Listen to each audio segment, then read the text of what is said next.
Gojo Satoru and Ryomen Sukuna. The two individuals stand alone at the top of Jujutsu Society. They are both so different and yet so similar. They both seek out strong opponents but for different reasons. Gojo wants to bring about a new age of Jujutsu Society with strong and intelligent sorcerers to overthrow the previous ones who only see those from certain clans or unique bloodlines as special and the rest as garbage. Sukuna, however, doesn't care about that. He simply eats, destroys, and fights whoever he pleases to satiate his own urges. He has no goal, he is evil without a motive. He brings about death and blood wherever he goes for the sake of entertainment. But what about their battle intelligence? Battle IQ is different from normal IQ, in the sense that it's more focused on applying your knowledge to battle. Things like battle strategy, combat knowledge, and your overall skill are some of the most important things to decide who's better in this category. And what's a better way to figure this out, and whose body IQ is better, than to analyze the most important chapters covering Gojo vs Sukuna in Jujutsu Kaisen's manga. And before this, I'd like to say please subscribe. I'm close to 30k, so if you enjoy this type of content, please subscribe.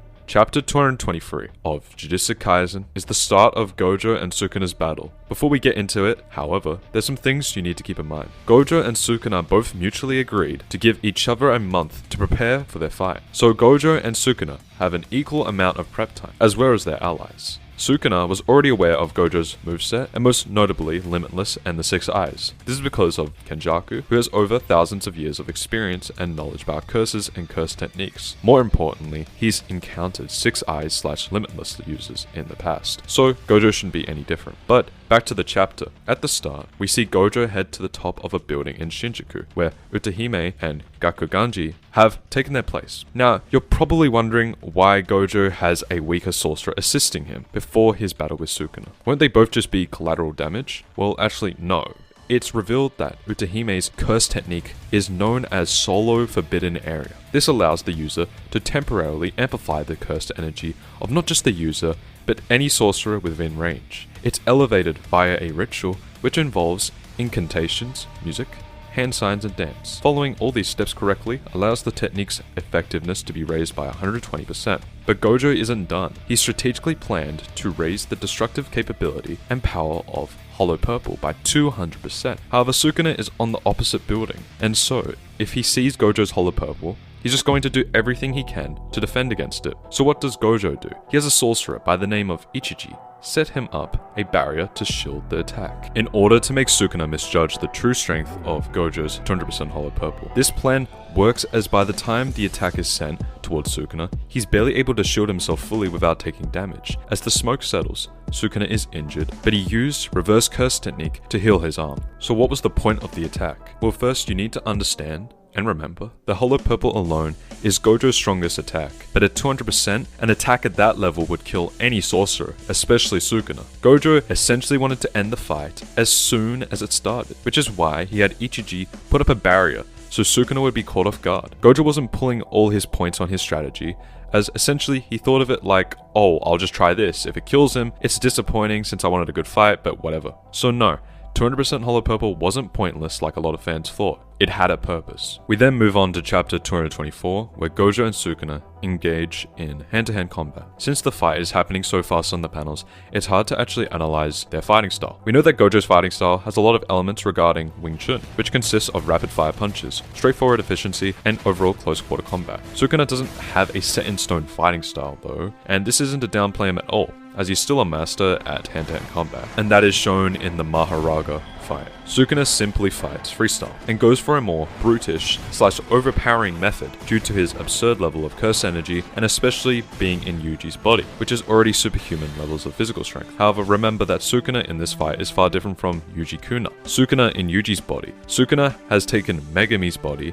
hence the black hair, and Sukuna has the ability of 10 shadows. However, despite Sukuna's upgraded body, Gojo absolutely dominates Sukuna in hand-to-hand, and the power of his punches are even greater than normal, as he's using blue to enhance his movements and power, which is why Gojo is moving around so fast. Sukuna, however, doesn't let this bother him. He still has a smile on his face and actually shows another good showing of his body IQ by using his 2 cutting techniques, cleave and dismantle, to his advantage in the high-rise battlefield. Sukuna also uses his domain amplification in order to not only counter Gojo's limitless, but be able to touch him. Since chapter 225 just involves the side cast talking, it's nothing more than exposition, specifically exposition on domain expansions. But we can use this chapter to clear up a possible misconception, that being Megumi's domain expansion is meant to be a barrierless domain expansion. Some believe that Megumi's domain expansion is meant to be a barrierless domain, but from everything we've seen in Jujutsu Kaisen, a barrierless domain is not affected by the technique, but rather by the mastery of a person's jujutsu. Example 1 being Sukuna himself,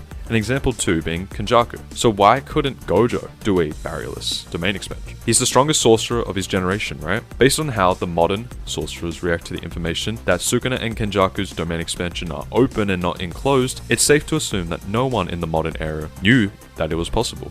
And such mastery must have been so rare that the information must have died, as even Kusakabe refutes it. Moving on, we finally see Gojo and Sukuna engage in a domain clash.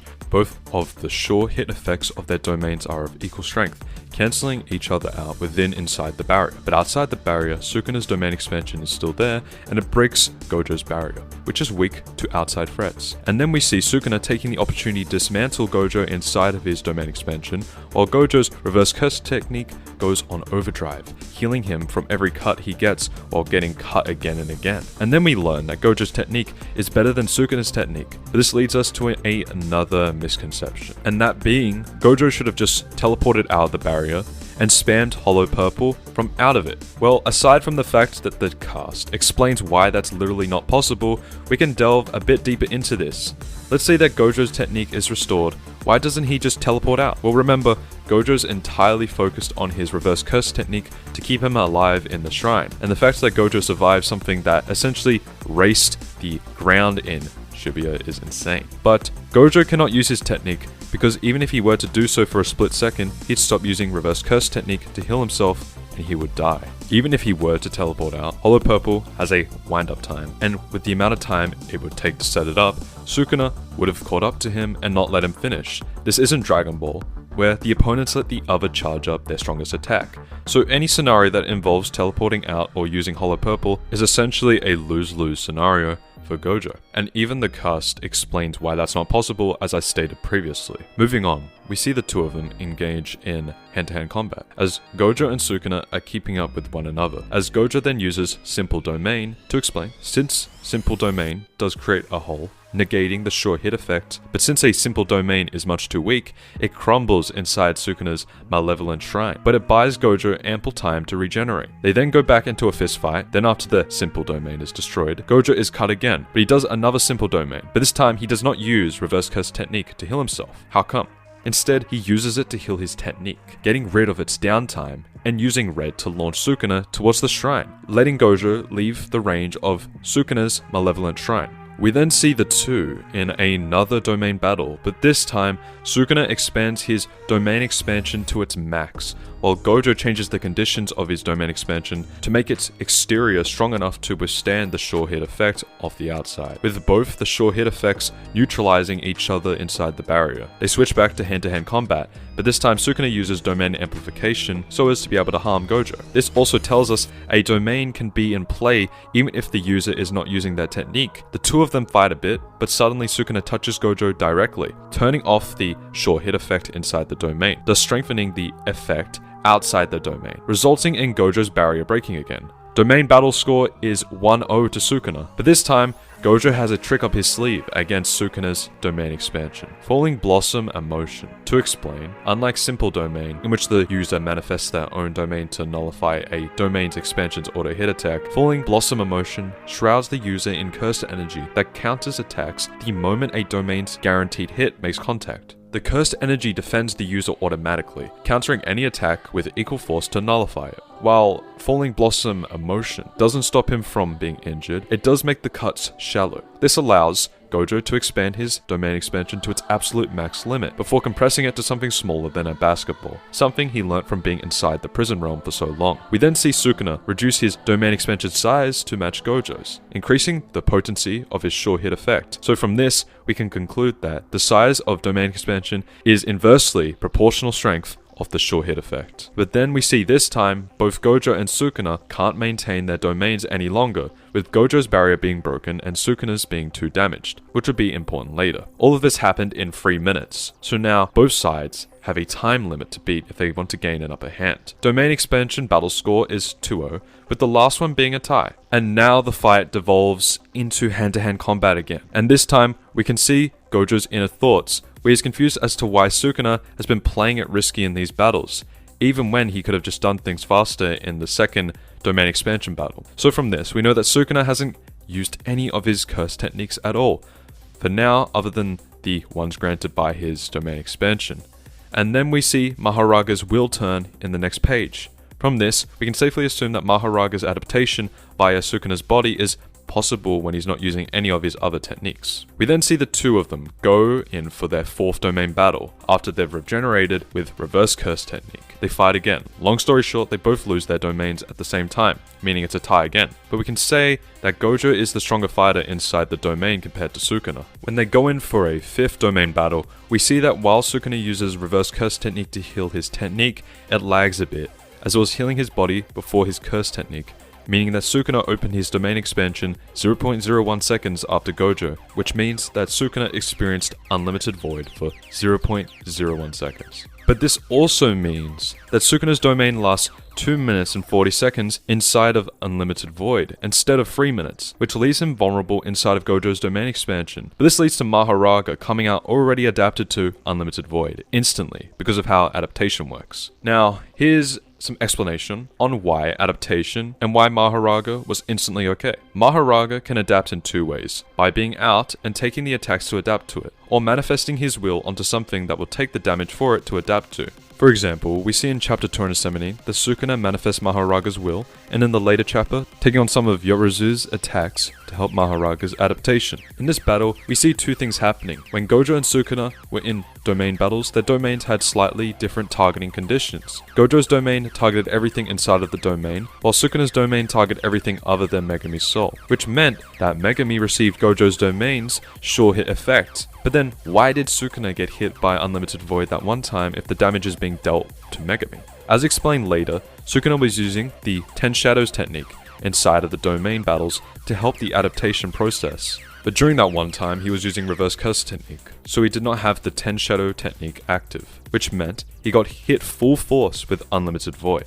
Moving on, we get some exposition on why Sukuna did not use any technique, since he was using the 10 Shadows technique to make Megumi bear the brunt of the adaptation process. While doing this, he could not use amplification, so this is most what probably happened in the domain battles, which we did not see inside of. Gojo realizes that it's not Sukuna or Megumi that have adapted to Unlimited Void, but Maharaga, and so he can finish them off with another domain expansion. But disaster strikes. Gojo has been domain expansioning too much, without much of a break. While he used Reverse Curse technique to reset his technique after every domain expansion, he is now suffering the after effects of too much domain expansion without breaks, meaning his brain isn't fully healed enough to perform a domain expansion. This is Sukuna's win. All Sukuna has to do is just open his domain once and it'll all be over, and so he does.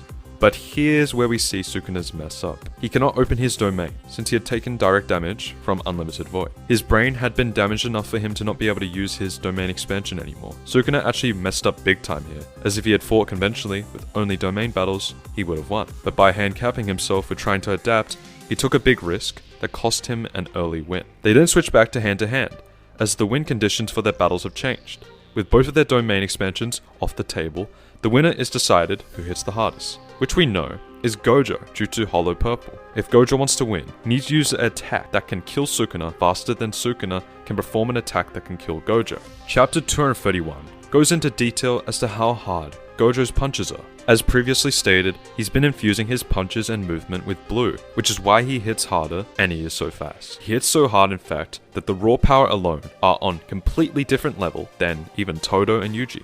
It's strong enough to make both Hikari and Yuta, the former being special grade level, depending on circumstances, and the latter being an outright special grade sorcerer puke. We then learn a bit more about Maharaga's adaptation process and its nuances. When the wheel is experiencing the phenomena, it's white, but if Sukuna uses any other technique or domain amplification, in this case, the wheel turns black, interrupting adaptation. We also learn that the part of the brain that gets fried, most probably, deals with barrier techniques, as Sukuna can still freely use domain amplification. We also see the wheel spin once again after the beating from Gojo. From this, the cast and Gojo conclude that since infinity is such a complex curse technique, the wheel needs to spin multiple times for Maharaga to adapt, and now the two have two different goals. Gojo's goal is to kill Sukuna before it spins 3 more times, and Sukuna's goal is to be damaged and stay alive for the wheel to spin 3 times. Gojo and Sukuna are fighting about, with Sukuna getting another spin on the wheel. To limit the speed of the adaptation, Gojo is only using blue, and to also take Sukuna's guard off, he uses red. But to also take Sukuna off guard, he uses red. We are then faced with a vital question. What is needed for adaptation? Time or experience? We cannot tell for now, as Gojo has only been using blue, but if we were to use something else based on the outcome, we can take a guess as to what is actually needed. Sukuna gets another spin, meaning one final spin can turn the tide. Sukuna and Gojo then face off each other, where Gojo throws Sukuna by using red on him, but Sukuna realizes and uses domain amplification to minimize the damage. But he does not come out unscathed. Laughing while thinking he has the upper hand, what he forgets is that it was all according to Gojo's plan. By using the builder's architecture, he would take a full lap back to the same place where he would place a red in the beginning, essentially a delayed time bomb. This is an insane feat from Gojo, considering he made this plan the second him and Sukuna crashed into the building and began to fight each other. This damages Sukuna a lot, and Gojo lands a final black flash, which seals the deal, or it should've. Maharaga comes out and is now adapted to infinity and Sukuna's battle damage. This lets Sukuna buy some time to heal himself. While Maharaga takes on Gojo, and now a sense of uneasiness spreads over everyone, they see Gojo's cursed energy output is dropping. Everyone has a thought. Gojo might lose. Gojo is about to unleash a red on Maharaga, using incantations to help with his falling curse energy output. But the general explodes into a bunch of bunnies. Sukuna has healed, and now Gojo has to go get Sukuna, while Maharaga is still on his tail. While Sukuna has to protect Maharaga from any damage he hasn't adapted to yet.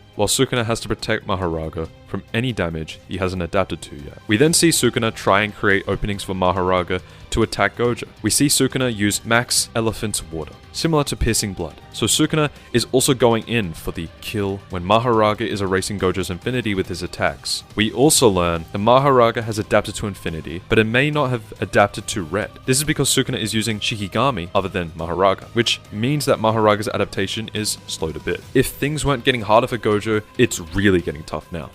Sukuna summons the Merged Beast, Agito, a combination of Nu Orochi, Tranquil Deer, and Morning Tiger. Gojo's mission briefly changes as he now has to not only beat Sukuna, but all Sukuna has to do is protect Maharaga and go in for the kill when he finds an opening. And while fighting Maharaga, Gojo unleashes a red on it, which slightly damages Maharaga.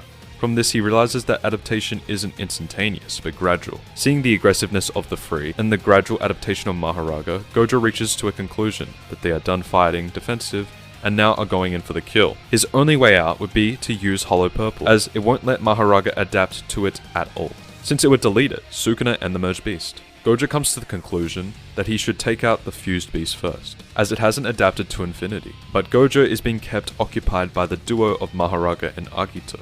Agito and Sukuna have come to the conclusion that taking any sort of purple at this close of a distance would be fatal, and he needs Maharaga to come up with something to counter Gojo. And suddenly, the turn of the will signals the turn of the fate of Gojo Satoru. Maharaga slashes at him from a distance, and Gojo has lost his right arm. Sukuna is extremely pleased by this, and finally emerges from the shadows to now fight Gojo. But this doesn't deter Gojo, who then launches a maximum output blue at Agito, destroying it. It's now just Gojo vs Sukuna and Maharaga.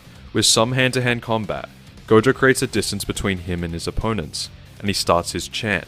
When someone is about to use their technique, the curse energy output rises before being used as a technique that can be detected by other sorcerers. When Gojo starts to chant, Sukuna guessed that he was going to unleash a red, and by no means was he incorrect. He decided that he would have Maharaga take the red head on to adapt to it. But this is where Sukuna screws up again.